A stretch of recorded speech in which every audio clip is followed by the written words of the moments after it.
Letter 1. St. Petersburg, December 11th, 17, to Mrs. Seville, England. Dear Margaret, you will be happy to hear that everything is going well so far. Nothing bad has happened at the start of my journey, even though you were very worried about it. I arrived here yesterday. The first thing I want to do is tell you that I am safe and feeling more and more confident about my trip. I am already far north of London. When I walk through the streets of St. Petersburg, I feel the cold wind on my face. It wakes me up and makes me feel excited. Do you understand this feeling? The wind is coming from the place I want to go. It feels like a sign of the cold lands ahead. This wind gives me hope, and I start dreaming about the wonders I may see. I cannot believe that the North Pole is just a place of ice and emptiness. In my mind, it is beautiful and full of light. There, the sun never really sets. It stays near the horizon and shines all the time. I believe, like some explorers before me, that there is no snow or ice in some parts of the far north. I dream of sailing on calm seas and finding a land more beautiful than anything known on earth. Everything there may be new and amazing. Even the stars and sky may look different. What might I discover in a land where the sun always shines? Maybe I will find the secret power that moves the compass needle. I could make many important scientific observations. I will finally see a part of the world that no one has seen before. I might walk on land where no person has ever walked. These dreams are enough to make me forget any fear of danger or death. I feel like a child going on a fun trip in a small boat with his friends. But even if I am wrong about all of this, I still believe my journey can help the world. I may find a faster way to travel near the North Pole. This would help people in the future. Or I may discover how the compass works. But this can only be done by a trip like mine. These thoughts have helped calm my worries. Now, I feel excited again. Nothing helps the mind more than having a clear goal. This journey has been my dream since I was young.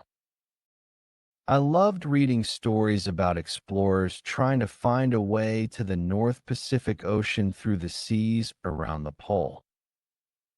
You may remember that our Uncle Thomas had many books about such voyages. I read those books all the time, even though my education was not very good. I really enjoyed reading, and those books made me sad that my father, before he died, told my uncle not to let me become a sailor. Later, my dreams changed when I started reading poetry. These poems made me feel happy, and for a year, I even wrote poems myself. I dreamed of becoming a great poet like Homer or Shakespeare. But you know that I failed. I was very sad. At that time, I got money from a cousin, and I started thinking again about my old dream of exploring. 6 years ago, I decided to go on this journey. I remember the moment I made the decision. I began training my body to be strong. I went with whale hunters to the North Sea. I chose to suffer cold, hunger, thirst, and lack of sleep.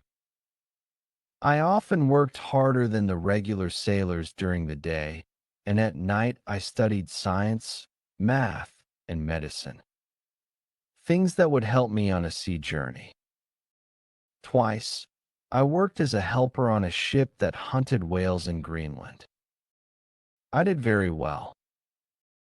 I felt proud when the captain offered me a higher position and really wanted me to stay, because he thought I was very useful. Now, dear Margaret, don't you think I deserve to achieve something great?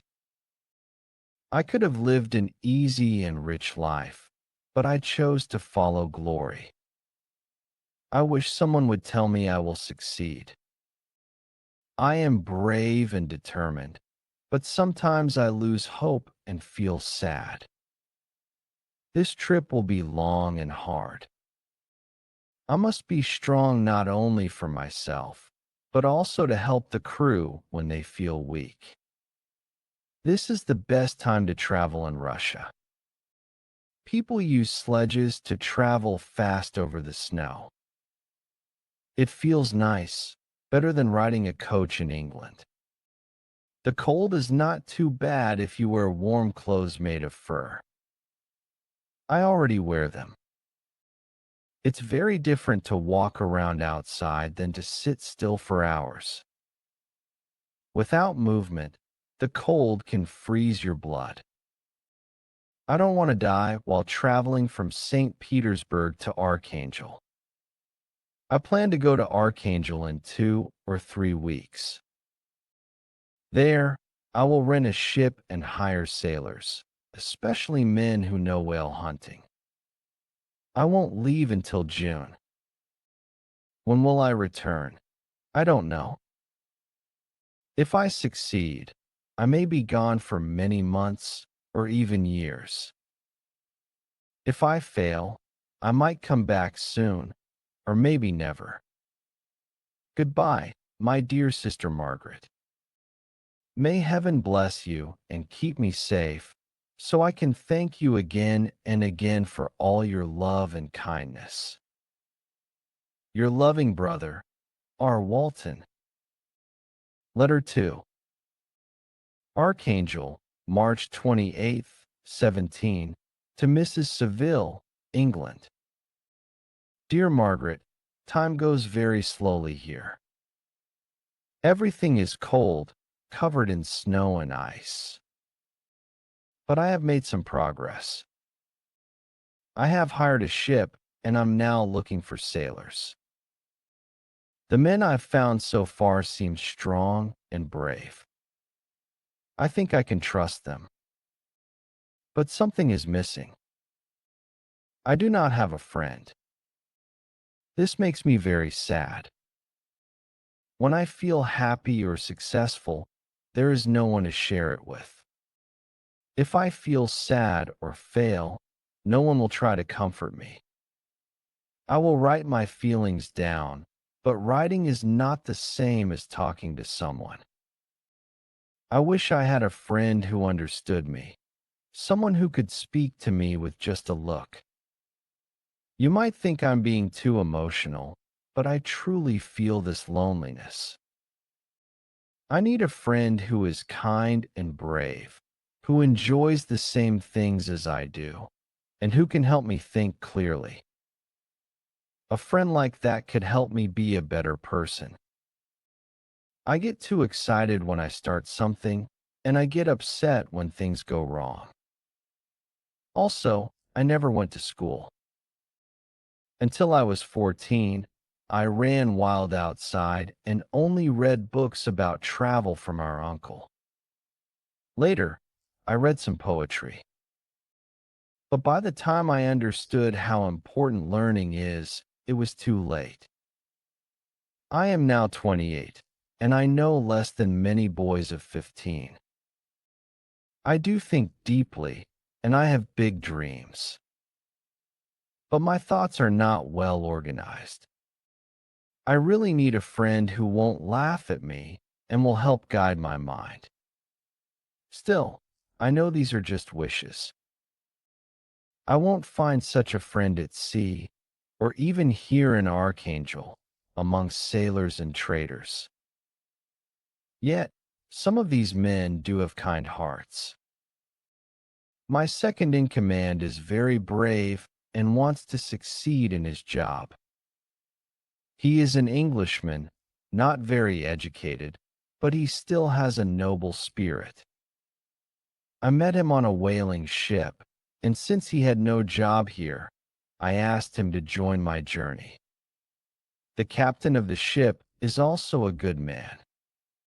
He is calm and gentle with his crew. He is brave and honest too.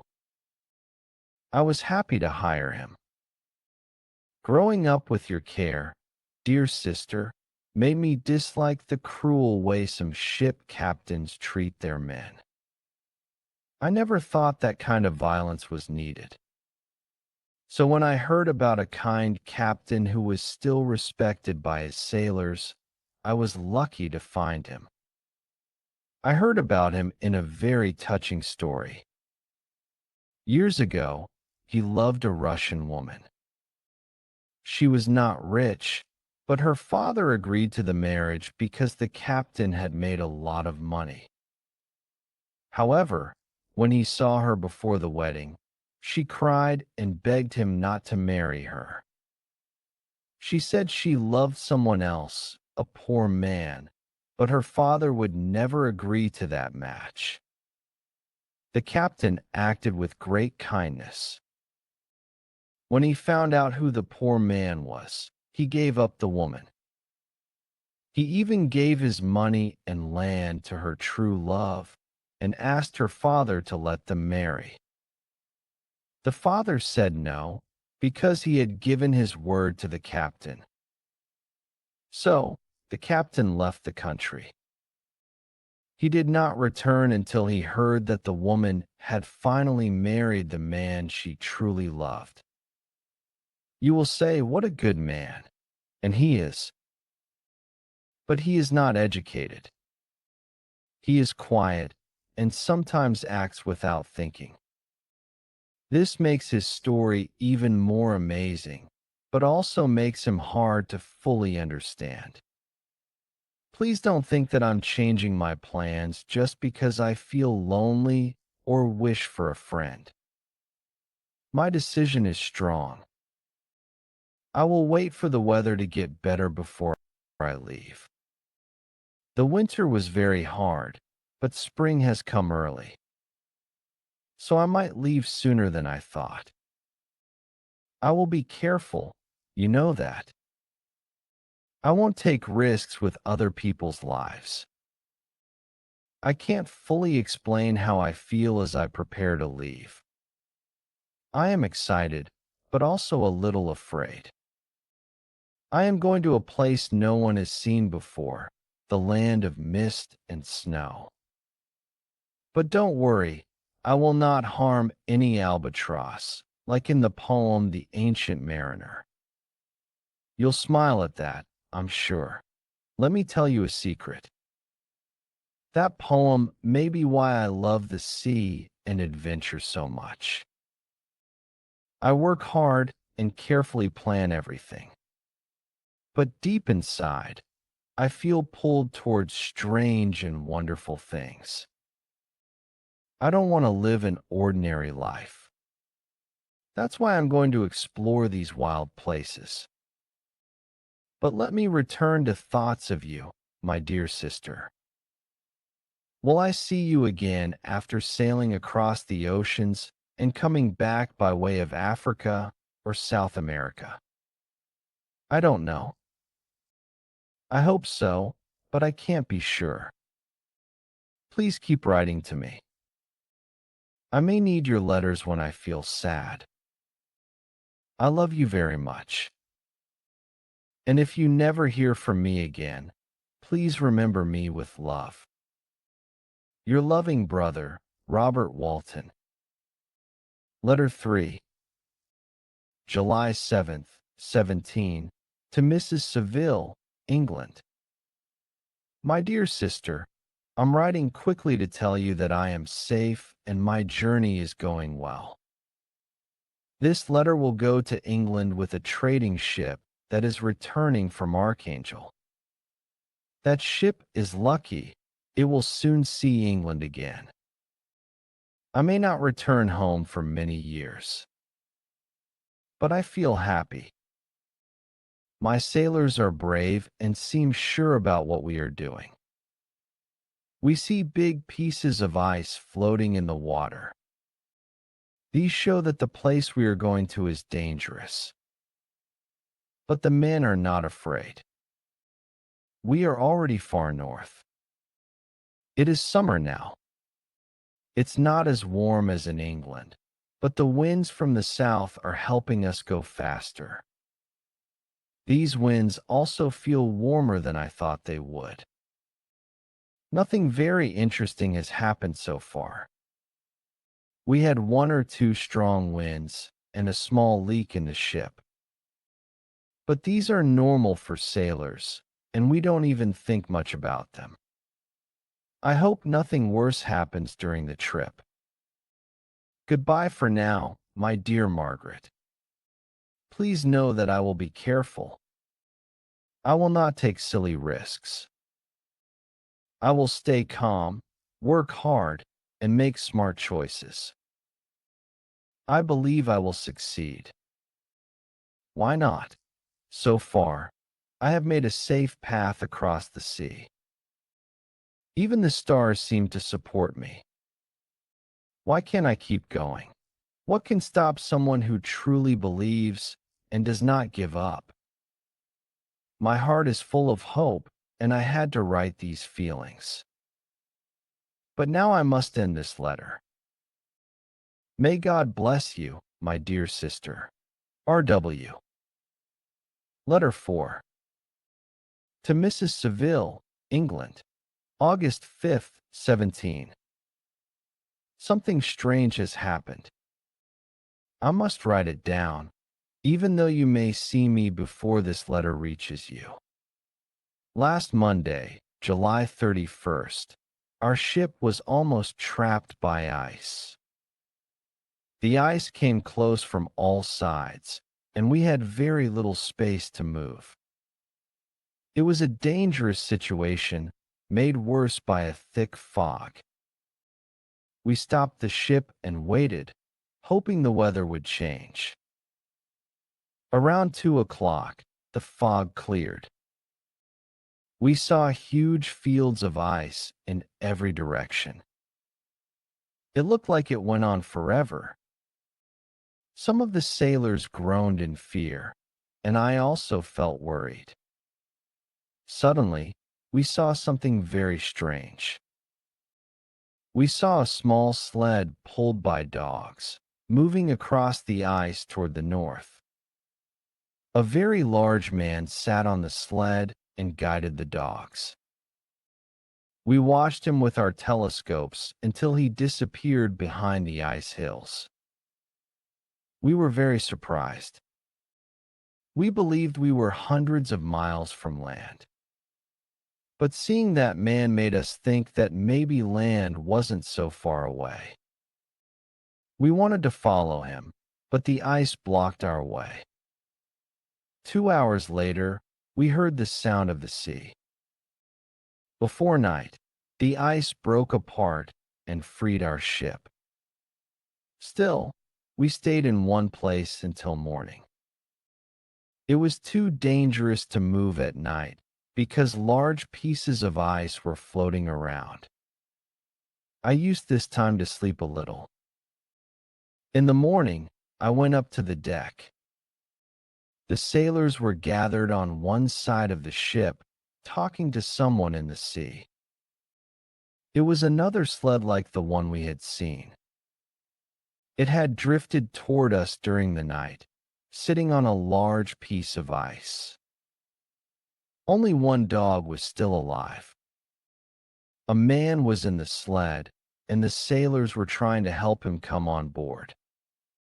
He looked like a European, not a wild man from some unknown land.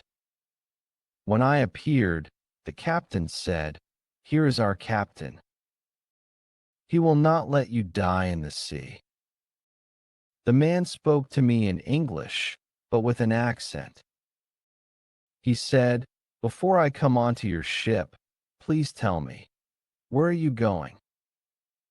I was very surprised. I thought he would be happy just to be saved. I told him we were on a journey to discover the North Pole. He seemed pleased and agreed to come on board.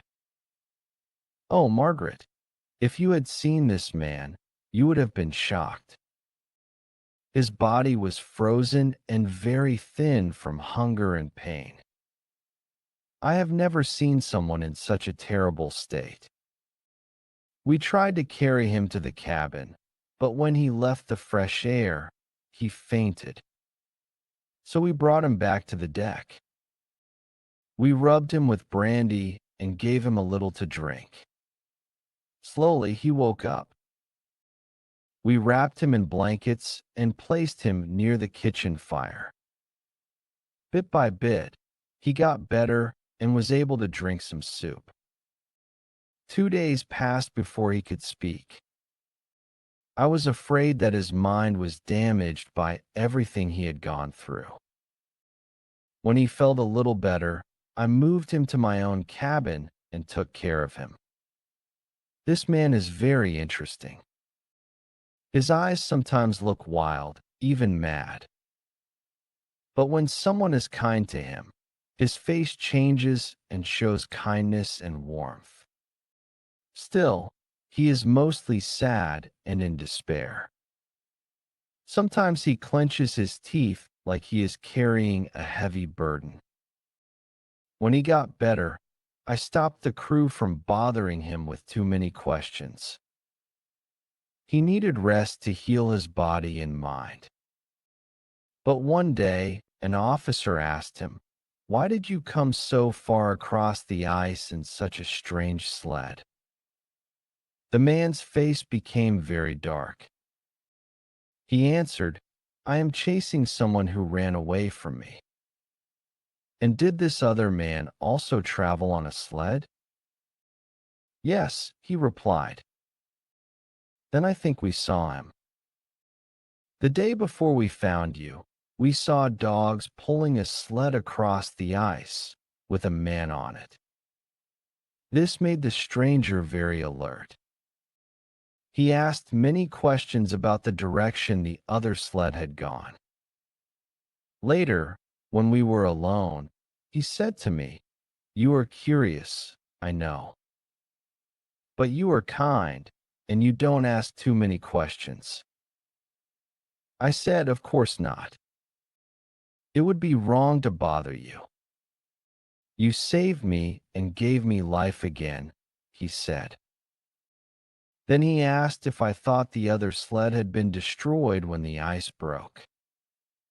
I said I wasn't sure. The ice didn't break until midnight, so the man could have reached a safe place, but I didn't know. After this, the stranger seemed to come back to life. He wanted to be on the deck and watch for the sled we had seen before. But I asked him to stay in the cabin because he was still too weak. I told him someone would watch for him. So this is everything that has happened so far. The stranger is slowly getting better, but he doesn't like people visiting his room. Only I can talk to him. The sailors also like him, even though he doesn't talk to them much. For me, he feels like a brother. His sadness touches my heart. I think he must have been a great man before all this pain. In one letter, I told you I would find no friend on the ocean. But now, I have found someone I could have loved like a brother. I will keep writing down anything new that happens with him. August 13th, 17. Every day, I like this man more. I admire him and also feel sorry for him. It hurts to see someone so kind and smart suffer so much. He is very educated and speaks beautifully. His words are carefully chosen, but he speaks quickly and clearly. Now that he is feeling better, He spends more time on the deck, always looking for the sled. Even though he is sad, he still cares about other people. He often asks me about my journey, and I've told him everything. He listens with great interest. I told him how much I want to succeed, and how I'm ready to give up everything, even my life, for the knowledge I hope to find. When I said this, his face changed. He covered his eyes, and tears fell from between his fingers. He gave a deep sigh and then spoke slowly. Poor man, are you mad like me? Have you tasted the same poison? Listen to my story, and maybe you'll stop before it's too late. His words made me very curious, but he was too upset to continue. He needed many hours of rest and calm conversation to feel better. After that, he seemed ashamed of showing so much emotion. He tried to stay strong. He then asked me about my early life. I told him my story, and we talked about the need for a true friend, someone who understands us deeply. I said that life is not happy without such a friend. I agree, he said. We are not complete without a friend who is better than we are, someone to help us grow. I had such a friend once. He was the best person I ever knew. That's why I know what real friendship is. You still have hope. Your life is just beginning. But I have lost everything. I cannot start again. When he said this, his face showed quiet, deep sadness. Then he said nothing and went back to his room. Even though he is very sad, he still feels the beauty of nature. He loves the stars, the sea, and the wild places around us. These things seem to lift his spirit. It's as if he lives two lives, one full of pain and one full of peace when he is alone with nature. You might laugh at how much I admire him, but you wouldn't if you saw him. You are thoughtful and educated, and you would see how special he is. Sometimes I try to understand what makes him so great. I think it's his clear and deep thinking and how he understands the reasons behind things. Also, he speaks so beautifully, and his voice is like music. August 19th, 17. Yesterday the stranger said to me, Captain Walton, you can see that I have suffered more than most people. I once wanted to keep my story a secret forever. But now, I will tell it to you. You want knowledge, like I once did. I hope it won't hurt you as it hurt me. I'm not sure if my story will help you. But since you're following a similar path, maybe my experience will teach you something. My story is strange. People may not believe it in a normal place. But here, in this wild land, it may sound possible. I was happy to hear that he wanted to tell me his story. But I didn't want him to suffer by remembering it. Still, I was very curious, and I wanted to help him if I could. I told him how I felt. Thank you for your kindness, he said.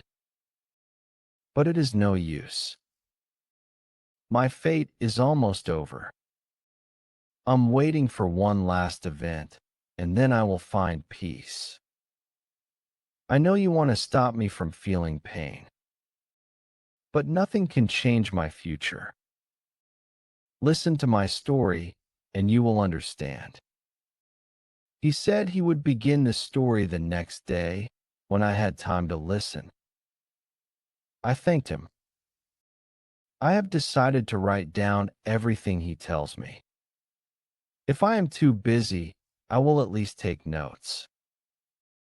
This story will be very valuable to you, but to me, who hears it from him in person, it will mean even more. Even now, as I write, I can hear his strong voice and see the sadness in his eyes. His thin hand moves as he speaks, and his face lights up with emotion. His story must be strange and terrible,